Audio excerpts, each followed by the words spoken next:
حویلی کی برائی؟ بھلا حویلی کی برائی کرنے کی ہمت کس میں ہے؟ اب ہمت اپنے پاس رکھو، کیا کوئی کسی کی زبان کو روک سکا ہے؟ جتنے منہ اتنی باتیں، لیکن کہی دیتی ہوں آج کل سب سے زیادہ باتیں تمہاری حویلی کو لے کر ہو رہی ہیں۔ میری حویلی کو؟ علی بخش کا سینہ چوڑا ہو گیا۔ مگر میں بھی تو سنوں، آخر کس قسم کی باتیں کی جا رہی ہیں میری حویلی کو لے کر؟ نہ سنو تو بہتر ہے، ناراض ہو جاؤ گے۔ ارے نہیں، لیکن خبردار کسی سے کہنا مت، جمیلہ نے پھسپھساتے ہوئے کہا۔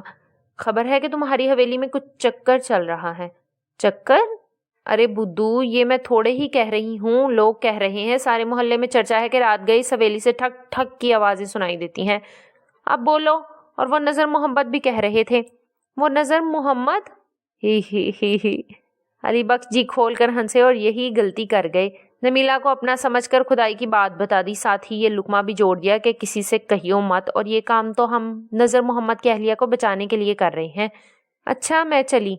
جمیلہ نے دوبارہ ٹوکری سر پر رکھ لی۔ ارے سنو تو۔ لیکن جمیلہ اب کہاں رکنے والی تھی، مفت میں سارے محلے کو بتانے کے لیے اسے ایک بے حد قیمتی خبر ہاتھ لگ گئی تھی، اور علی بخش کو یہ دھیان نہیں تھا کہ جانے انجانے ان سے کتنی بڑی غلطی سرزد ہو چکی ہے، لیکن تیر کمان سے نکل چکا تھا۔ یہ national audio library for the blind کی آواز ہے۔ حویلی میں چلنے والی کارروائی کی خبر جنگل کی آگ کی طرح چاروں طرف پھیل گئی۔ محلے کی گلی سے 10 قدم آگے شاہ جی کا تکیہ تھا۔ تکیے کے آخری متولی کے انتقال کے بعد اس تکیے کو ختم کر دیا گیا، کیونکہ کچھ ایسے لوگ تکیے پر قابض ہونے کے لیے سوچ رہے تھے جو کردار کے اچھے نہیں تھے۔ وہاں نشہ کیا جانے لگا اور شاہ جی کا تکیہ دیکھتے ہی دیکھتے اوباشی کا اڈا بن گیا۔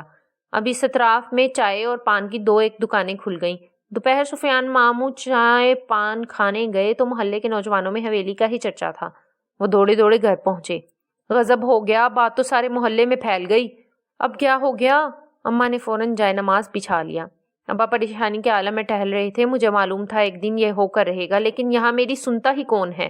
اب اسے چھوڑیے وسیع بھائی اور یہ سوچئے کہ آگے کیا کرنا ہے۔ محلے میں بدنامی ہو رہی ہے۔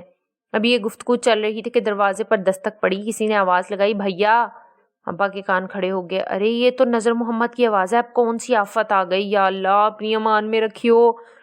ابا سفیان ماموں کے ساتھ باہر آئے تو نظر محمد کی تیوریاں چڑھی ہوئی تھیں۔ وہ کافی غصے میں تھے۔ میرے ایک سفید کاغذ مانگنے سے آپ ناراض ہو گئے تھے، اور آپ اب کیا کر رہے ہیں؟ کہیے، کوئی جواب ہے آپ کے پاس؟ سارے محلے میں اس بات کی خبر اڑ چکی ہے کہ آپ کے یہاں میری کوٹھی کے نام پر جادوئی کارروائی کی جا رہی ہے۔ ابا سناٹے میں تھے، آنکھوں کے آگے پردہ چھا گیا تھا۔ سفیان ماموں نے انہیں سنبھالا۔ وسیع بھائی سنبھل کے، میرے گھر میں کیا ہو رہا ہے؟ اس سے آپ کا کیا مطلب ہے؟ اور یہ بھی سننے میں آیا ہے کہ مولوی محفوظ آپ کا ساتھ دے رہے ہیں۔ میرے اتنے پیسے خرچ کرانے کے بعد وہ اب الٹا توڑ میری کوٹھی کے نام کر رہے ہیں۔ ارے نہیں نظر محمد، آپ غلط سمجھ رہے ہیں۔ ابا کا لہجہ کمزور تھا۔ غلط سمجھ رہے ہیں، یا جب آپ کا پول کھل گیا ہے تو آپ سکتے میں آ گئے؟ ارے میری بیوی تو پہلے سے ہی اتنی بیمار ہے، اب کیا اس کی جان لے کر چھوڑیں گے آپ؟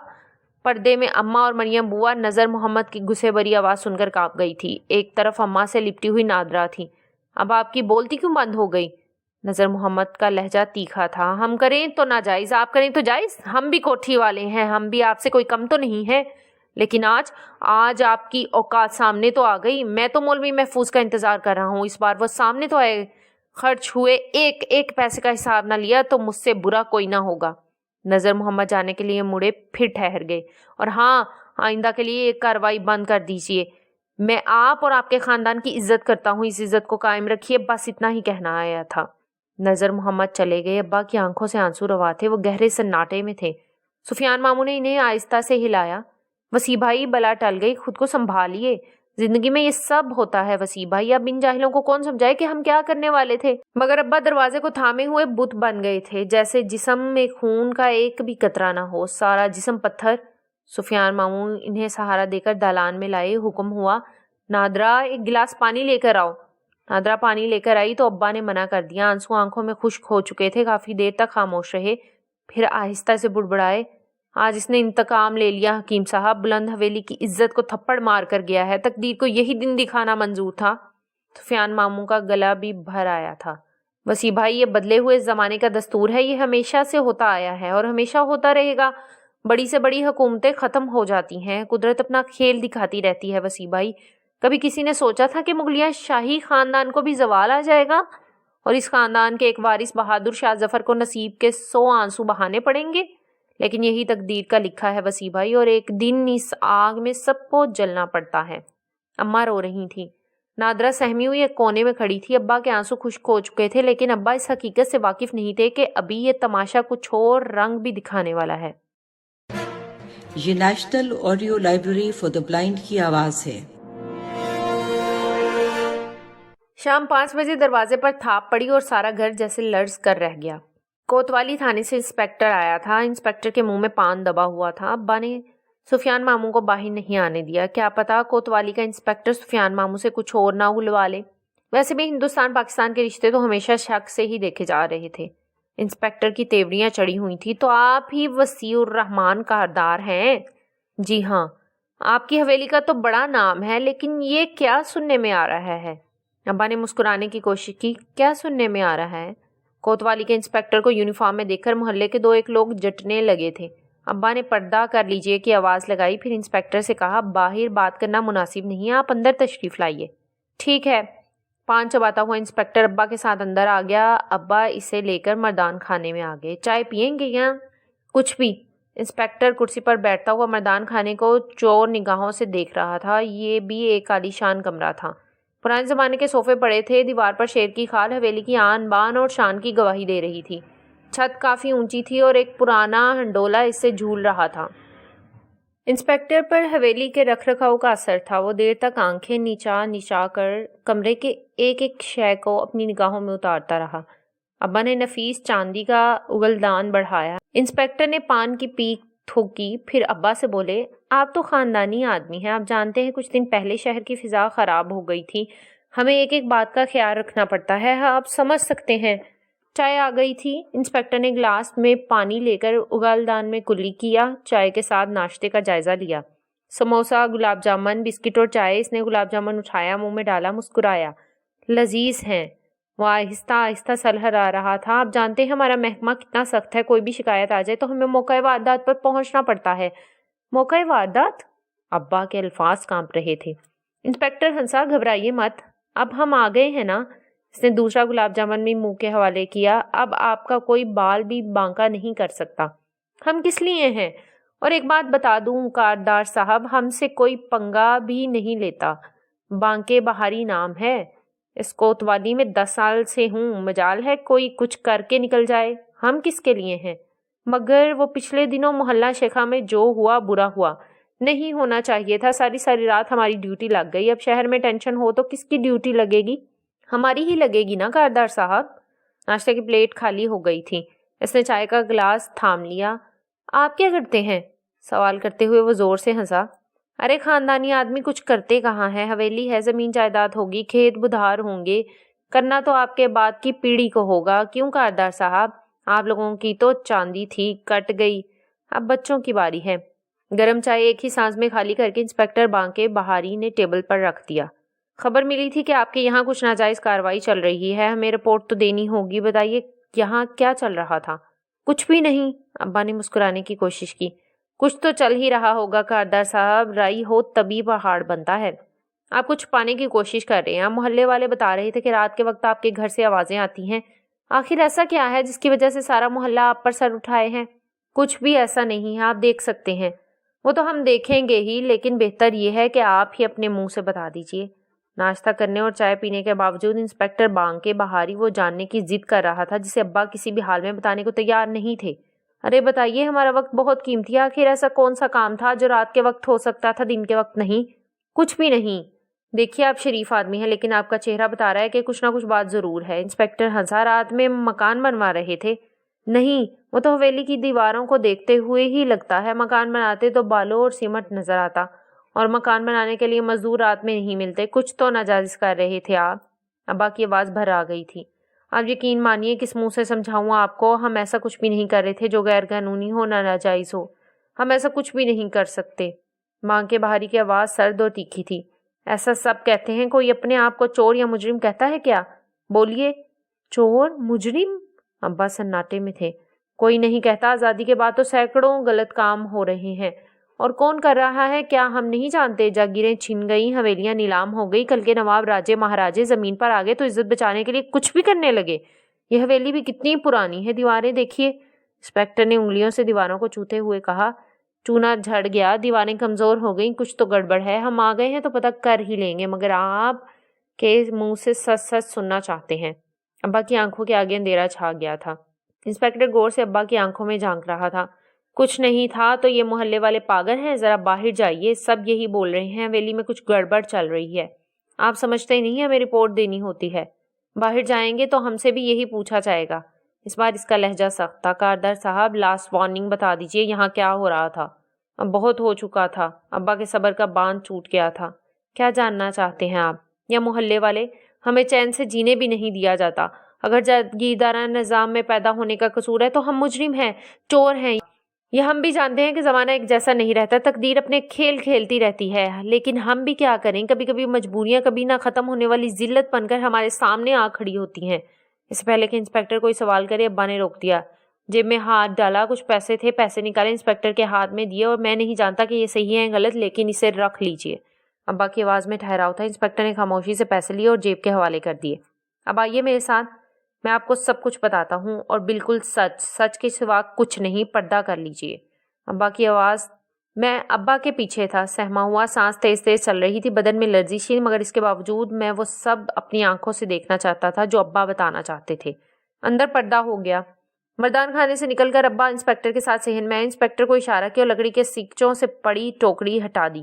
یہ اپنی قبر کھول رہا تھا، لیکن لوگ تو اپنے مرنے کے بعد قبر میں دفن ہوتے ہیں، قبر بھی گورکن کھودتے ہیں، لیکن میں وسیع احمد کاردار، ولد سمیع احمد کاردار، کاردار خاندان کا یہ بد نصیب وارث اس آزاد ہندوستان میں بد نصیب حویلی کی میت اٹھاتے اٹھاتے اتنا تھک گیا کہ خود اپنے ہاتھوں سے اپنی قبر کھودنے لگا۔ اگر اپنی زندگی میں پر کھودنا ناجائز ہے تو پھر جو سزا چور کی وہ میری لے لیجیے کوتوالی۔ میں چلنے کے لیے تیار ہوں۔ آپ اپنی قبر کھود رہے تھے؟ انسپیکٹر کی پیشانی پر پسینے کی بوندیں جلملا گئی تھیں۔ وہ پٹی پٹی آنکھوں سے ابا حضور کی طرف دیکھ رہا تھا۔ آپ کے گھر والے کہاں تھے؟ کسی نے کچھ نہیں کہا؟ جلدی سے ٹوکری سے اس نے وہ جگہ چھپا دی۔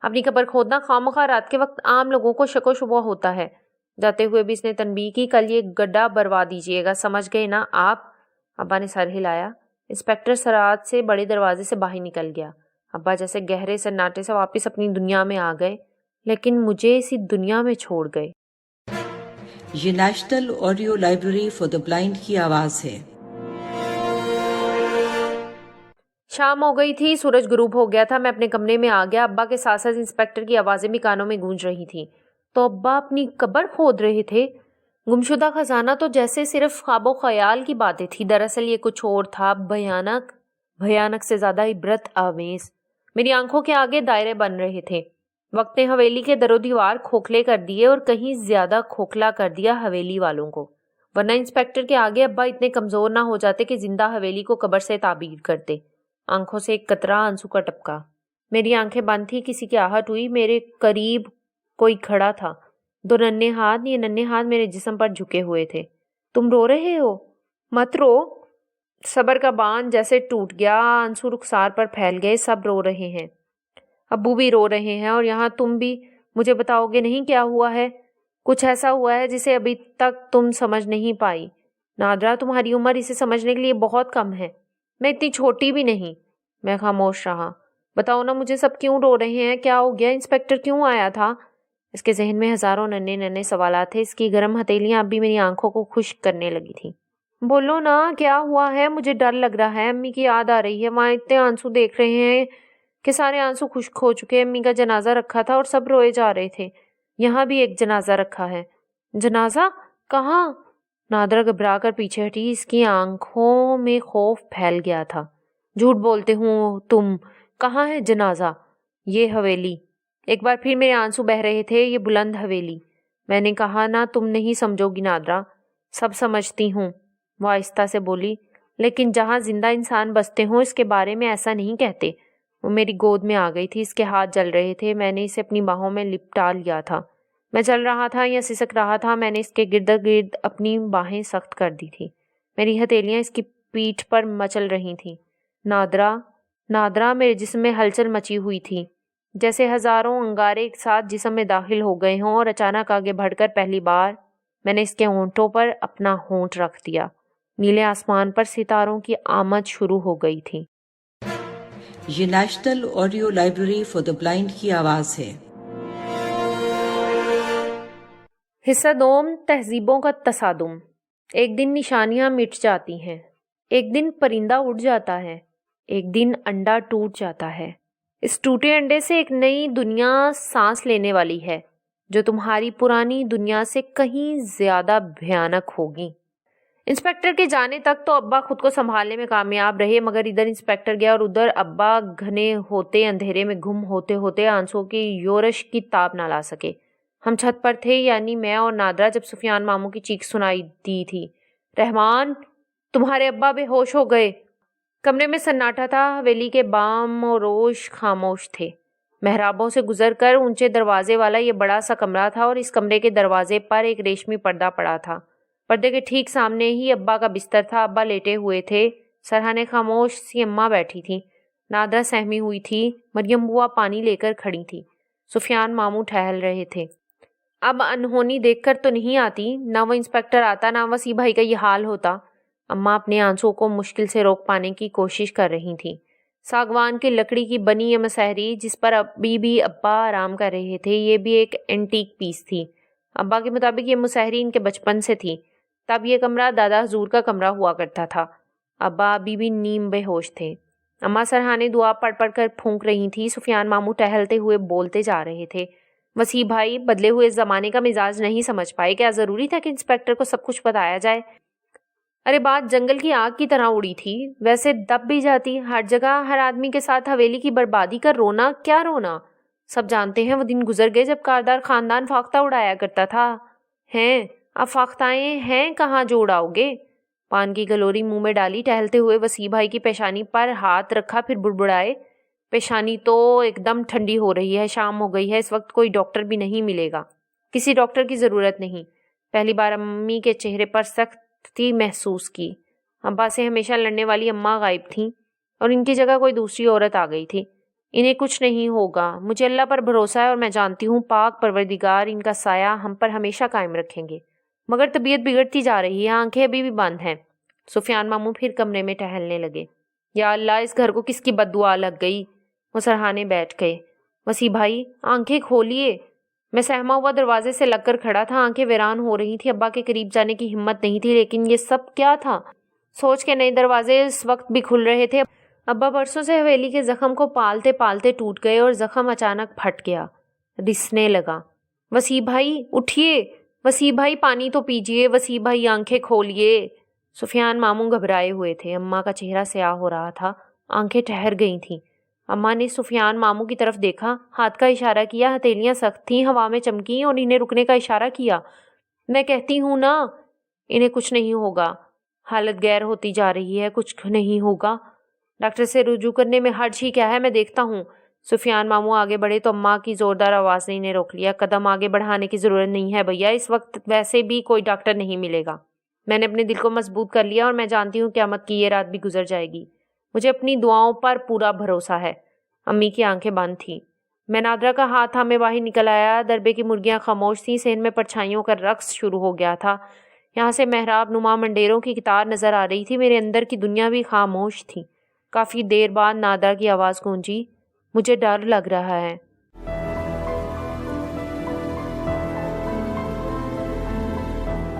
اگر آپ نے ہمارا چینل سبسکرائب نہیں کیا تو ابھی سبسکرائب کریں، اور ساتھ ہی بیل آئیکن پر کلک کریں تاکہ ہماری نئی آنے والی بکس کی اپڈیٹس آپ کو ملتی رہیں. لائک کریں، شیئر کریں، اور کمنٹس کر کے اپنی رائے کا اظہار کریں، اور یہ بھی بتائیں کہ آپ کو ہماری بکس کیسی لگتی ہیں. مزید معلومات اور ڈسکشن کے لیے ڈسکرپشن میں دیے گئے لنک پر کلک کر کے ہمارا واٹس ایپ گروپ جوائن کریں. شکریہ.